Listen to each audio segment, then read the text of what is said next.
ang sama ng panahon sa loob at labas ng ating area of responsibility, pero meron pong easterlies na nakakaapekto lalo na sa silangan nating bansa mula silangan ng Luzon, Visayas at Mindanao. Dahilan ng pagkakabuo ng mga localized thunderstorm, mayroon pong amihan na umaabot na po dito sa northern part ng Northern Luzon at ang shear line na nasa northeast po ng Cagayan. Bukas ay posible ulit na magdudulot ng cloudy skies with isolated rains ang amihan at shear line sa malaking bahagi ng Northern Luzon. Posible pong mamayang hapon ay magsimula na rin yan na magpaulan. At sa ating long range forecast ay consistent pa rin na walang bagyo na namamataan na tatawid sa ating kalupaan for the next 2 weeks. Sa lagay po ng ating panahon, ngayong madaling araw ay maayos ang panahon sa malaking bahagi ng bansa pero may chance pa rin ng mga isolated rains sa ilang bahagi ng northeast ng Cagayan, Divilacan, La Union, Benguet, Pangasinan, Zambales, Catanduanes, Palawan, ilang bahagi ng Samar Provinces, Zamboanga at Sulu Archipelago. At mamaya po ay sisikat ang araw sa malaking bahagi ng ating bansa, mainit at malinsangan pero may chance pa rin ng cloudy skies with isolated rain sa may Babuyan Islands, northeast ng Cagayan, La Union, Ilocos Sur, Benguet, Legazpi, Catanduanes,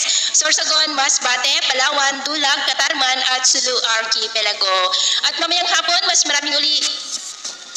hapon po, mas maraming lugar ulit ang makakaranas ng cloudy skies with isolated rain sa Northern Luzon, ilang bahagi ng Southern Luzon, Visayas at Mindanao. Kaya kung lalabas tayo sa ating matahanan, ugaliin naman po natin lagi ang magdala ng kahit anong panangga natin sa init ng araw